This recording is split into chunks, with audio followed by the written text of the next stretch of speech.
네, 지금부터 을 살리는 상생협의 6법 처리 촉구 기자회견을 시작하겠습니다. 저는 전국 가맹점주협의회 사무국장 이중선입니다. 예, 기자회견 발언을 시작하겠습니다. 먼저 더불어민주당 박주민 을지로위원회 위원장님 여는 말씀 해주시겠습니다. 예, 우리나라가 살기 힘들고 또 청년들은 불안에 항상 시달려야 되는 그런 상황이 되었다라는 말이 많이 나오고 있습니다. 작년 11월에 한국은행에서 발표한 경제전망 보고서에서는 저출생, 최근에 문제가 되고 있는 저출생의 가장 큰 원인이 청년들이 느끼고 있는 불안이라고 지적을 하고 있었습니다. 그래서 불안을 해소하는 방법으로 또 한국은행에서 지적한 게 노동시장의 이중구조 개선 등 이 격차 해소와 여러 가지 좋은 기회를 제공하는 것이었습니다. 저희가 지금 뜬금없이 이 이야기를 왜 하냐면요. 우리나라 대기업하고 중소기업 간의 격차가 굉장히 큽니다.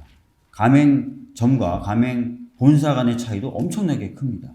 이것을 좁힐 수 있는 길을 찾아야 사실은 이중구조가 해소되고 청년들에게 좀 더 좋은 기회가 돌아가고 그래서 불안은 좀 더 잠재워줄 수 있고 그런 여러 가지 좋은 효과를 낳을 수 있다는 말씀을 드리기 위해서입니다. 당장의 자영업자분들의 어려움을 해소하는 것을 넘어서서 그런 의미도 가질 수 있는 그런 부분이다라는 말씀을 드리겠고요. 그것을 위해서 저희가 지난 정기국회 때 가맹점법이라든지 또는 중소기업 협동조합법 이런 것들을 처리를 각 상임위에서 해서 법사위에 지금 보내놨습니다.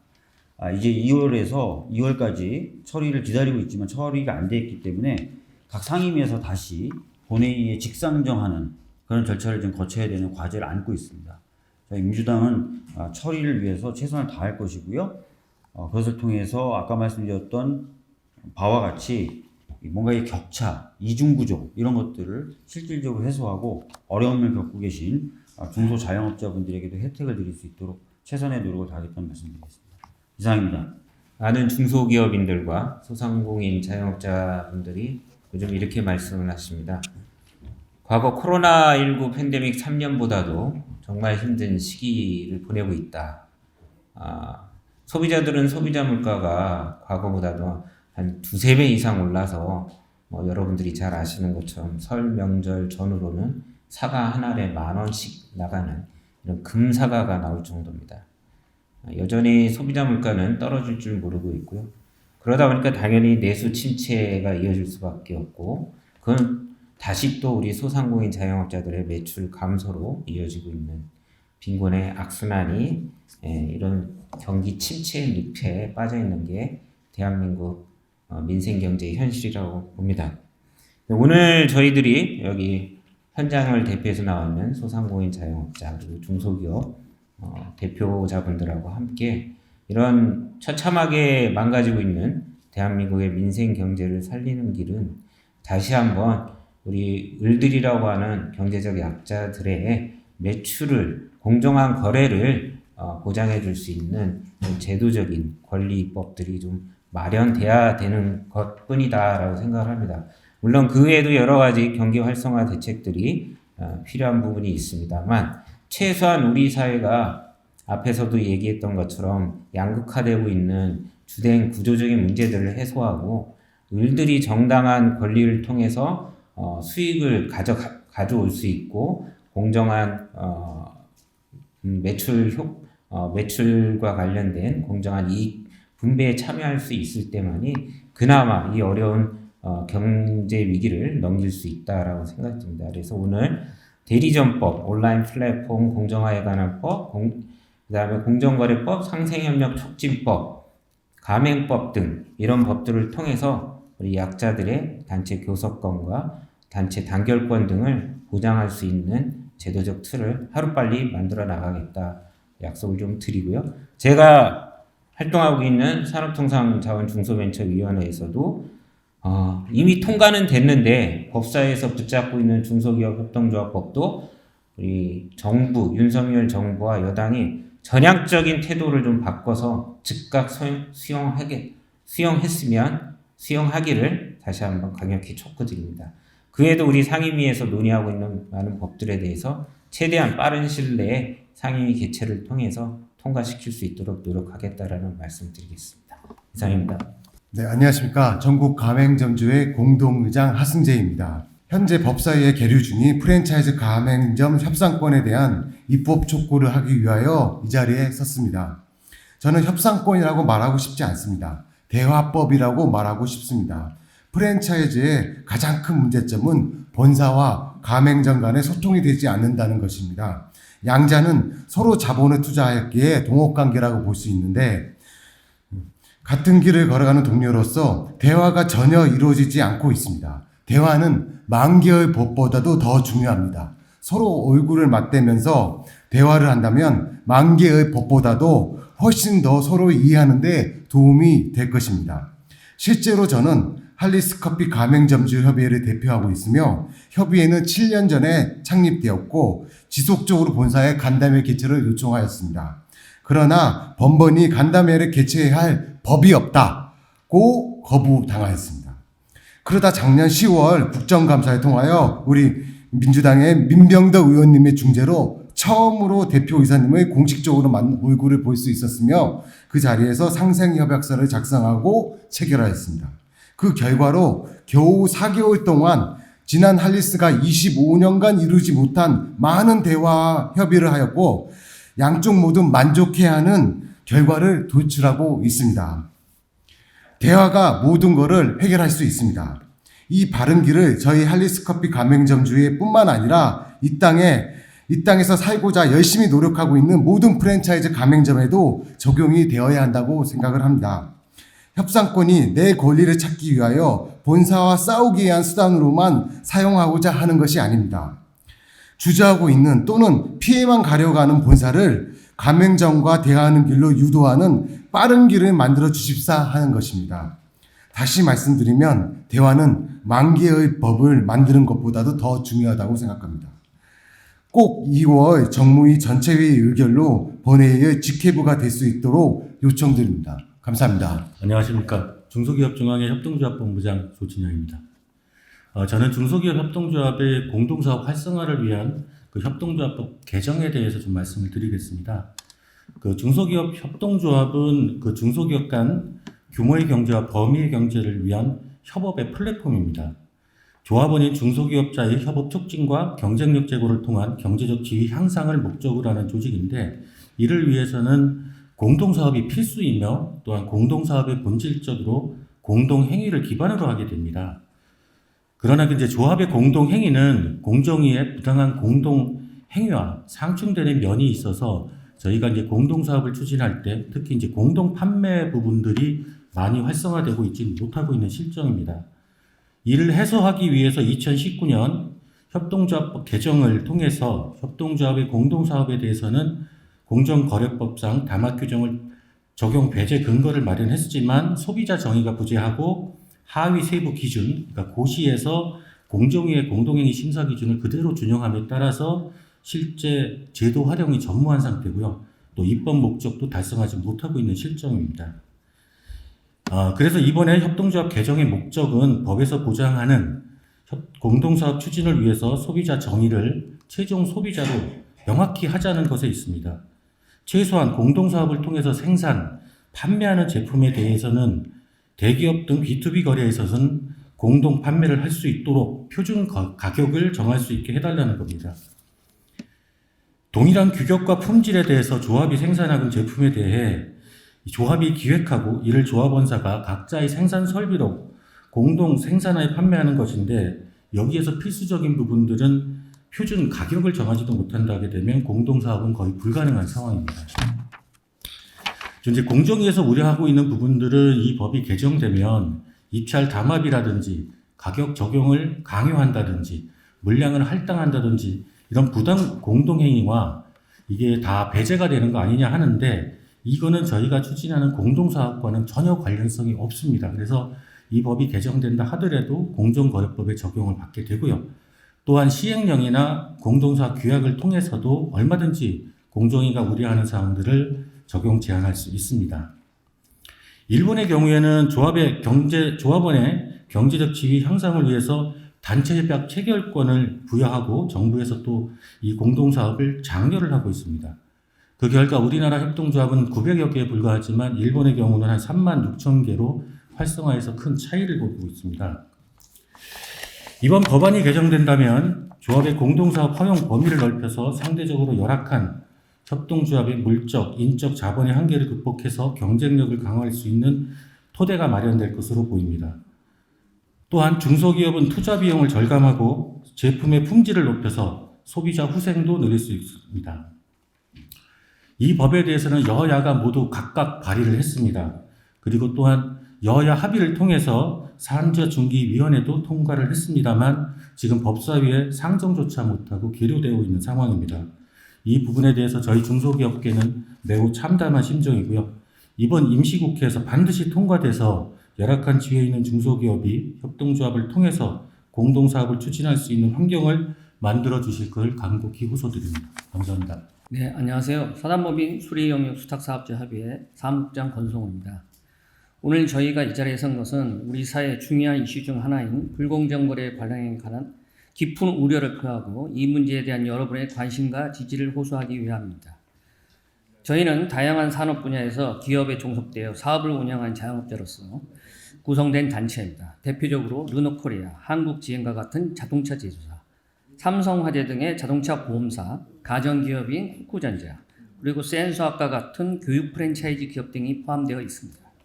우리가 공론의 장에 선 이유는 이러한 대기업들과의 계약에서 발생하는 불합리하고 불공정한 거래 관행이 우리 수탁 사업자들의 생계와 사업 지속 가능성을 심각하게 위협하고 있기 때문입니다.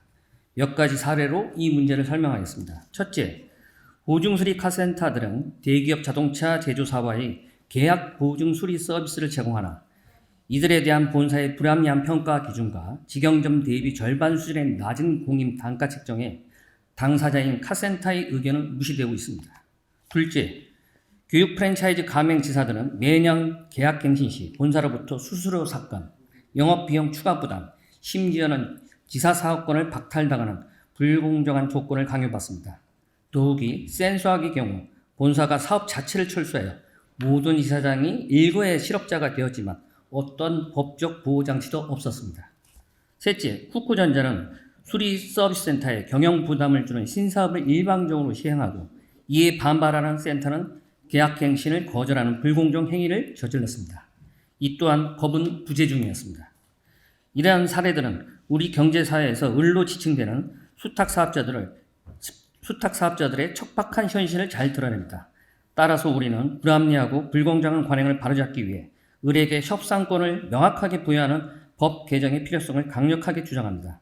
그리고 이 문제에 대한 국민 여러분의 깊은 이해와 관심 그리고 지지를 간곡하게 부탁드립니다. 감사합니다. 예, 참여연대에서 활동하고 있는 김은정입니다. 저는 단체 구성권, 협상권을 골자로 한 대리점법 개정안과 온라인 플랫폼 입법 필요성에 대해서 말씀드리도록 하겠습니다. 이미 기울어질 대로 기울어진 시장인 플랫폼 시장과 대리점 시장에서 거대상 경제적 약자인 이용사업자와 대리점 업체가 단체 구성권과 단체 교섭권을 행사하여 거대 조건을 개선해야 사회경제적 양극화를 줄일 수 있고 공정한 거대 질서도 만들 수 있습니다. 온라인 플랫폼이 전 산업 분야에 확산되어 온라인 플랫폼이 이제 유통과 소매 시장에서 사실상 시장 지배적 지위를 차지하고 있고 이용사업자와 소비자의 플랫폼 의존도는 높아지고 있습니다. 문제는 이렇게 영향력이 커진 플랫폼 시장을 규율할 수 있는 입법이 이루어지지 않고 있다라는 점입니다.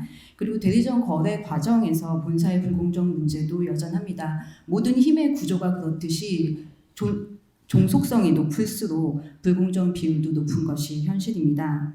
일각에서는 플랫폼을 규율하는 것이 기업의 혁신 동력을 제한한다고 주장합니다. 하지만 온라인 플랫폼 공정화의 핵심 내용 중에 하나는 단체 구성권과 단체 협상권입니다.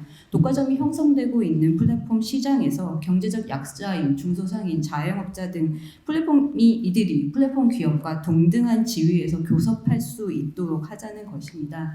시장 지배적 사업자의 불공정 거래 행위를 제한하는 가장 좋은 방법은 거래 상대방에게 동등한 지위에서 교섭할 힘을 법적으로 부여하는 것입니다. 그렇기 때문에 EU 플랫폼 규칙에서도 이용자 단체가 불공정 행위의 금지를 위해 분쟁 조정이나 소송 등을 통해 사업적 이용자들의 거래 조건을 개선할 수 있도록 하고 있습니다. 특히 최근 쿠팡의 16,000 블랙리스트 작성 의혹에서 보여주듯이 플랫폼 기업과 산업에 맞는 변화된 경쟁법이 필요합니다. 이를 기업이 알아서 하라거나 현행법을 준수하라는 구호만으로는 불공정이 만연한 이 시장에서 고통받는 노동자와 이용 사업자들은 늘어날 수밖에 없습니다. 플랫폼 기업은 제도화, 입법화를 통해서만 견제할 수 있습니다.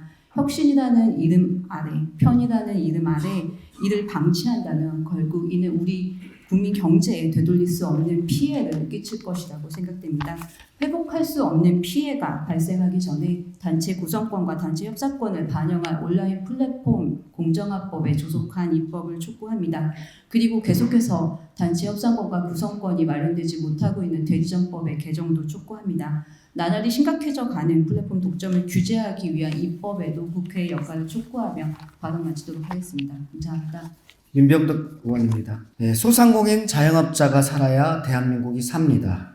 더불어민주당 전국소상공인위원회 민병덕 위원장입니다. 소상공인 자영업자의 삶이 불경기, 불황에 빠져 고통스럽습니다. 게다가 골목 경제 생태계가 온라인 플랫폼화, 가맹사업화로 변화하면서 발생하는 본사의 갑질, 수수료 부담 등 불공정 거래 관계가 여러 곳에서 발생하고 있습니다.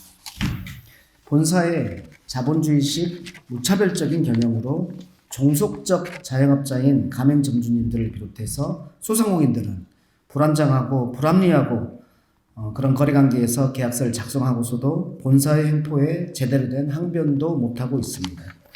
그래서 가맹점주 등 소상공인들에게 대등한 경제적 지위를 보장하고 공정한 거래 조건을 협상할 수 있는 의뢰 교섭권 도입은 시급하게 해결되어야 합니다.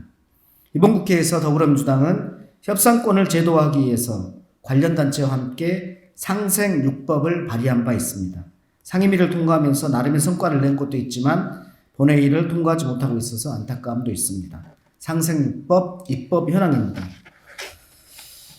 첫 번째로 제가 지난 정무위 국감에서 가맹점주에게도 공정한 거래 조건을 위한 최소한의 협상권이 필요하다면서 발의했던 가맹사업법 개정안은 정무위 통과됐습니다. 그러나 법사위에 회부된 지 71일째입니다.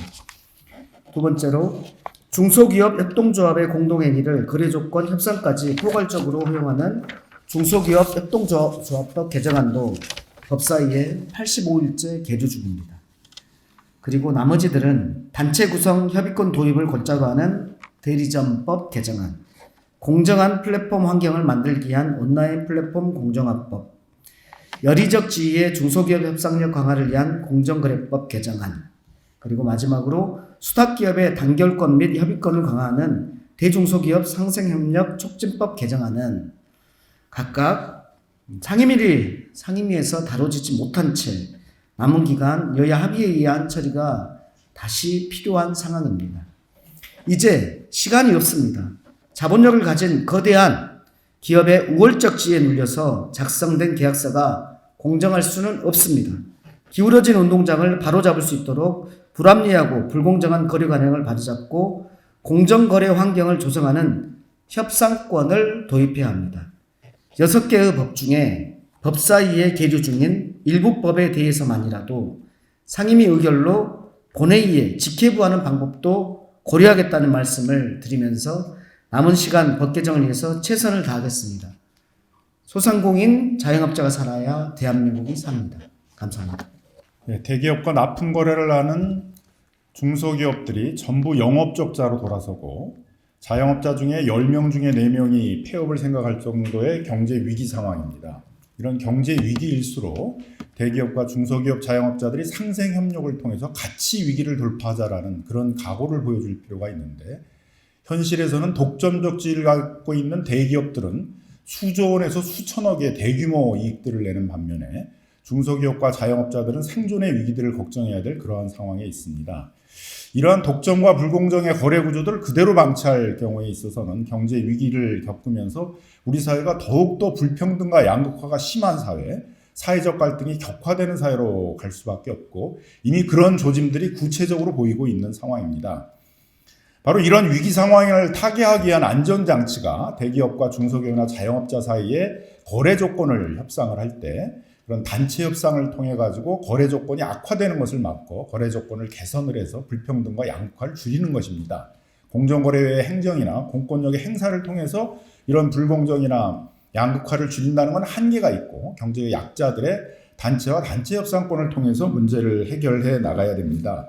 이미 택시 기사단체들이 카카오와 단체 협상을 통해 가지고 가맹 수수료를 절반으로 내리는 성과를 냈고 전국 가맹점 협의회가 배달의 민족과 상생 협약을 통해서 여러 거래 조건들을 개선하는 그런 상생 협약에 모범을 보인 바가 있습니다. 어떤 대기업들은 양심적으로 이렇게 응하는 경우가 있는가 하면 대부분의 대기업들은 법에 근거가 없다고 단체 협상에 응하지 않고 있습니다. 그런 점에서 최소한의 법적 근거를 만들자라는 것들이 이 법의 취지라고 보여집니다. 이 부분에 대해서는 이러한 경제위기 상황에서 불평등과 양극화를 막기 위해서는 이 법이 꼭 필요하다는 사회적 공감대가 형성되어 있다고 생각을 합니다. 다만 마지막에 21대 국회에서 이걸 처리를 해줘야 되는데 지금 가장 불안한 것은 뭐냐 하면은 선거 국면에 들었으면서 의원들이 대부분 지역에 나가서 선거운동을 하느라고 마지막 국회에 출석을 하지 않아가지고 이 사회적 공감대가 형성되어 있는 이런 가맹사업 거래 공정화에 관한 법률이라든가 중소기업 협동조합 기본권들이 처리되지 못하고 무산되는 그런 상황이 벌어지지 않을까 생각이 듭니다. 아마 그런 상황이 벌어진다면 우리 국민들이나 이 민생의 현장에 있는 많은 경제 주체들이 국회를 원망할 가능성이 많다라고 생각이 들고요. 이번만큼 마지막 국회에서 그래도 이 민생에 관한 가장 기본적인 입법을 국회의원들이 현장에서의 선거운동을 포기하고 국회에 출석해서 처리하는 그런 감동을 보여주더라라는 그런 좀 감동적인 장면들이 마지막 국회에서 만들어지기를 기대하겠습니다.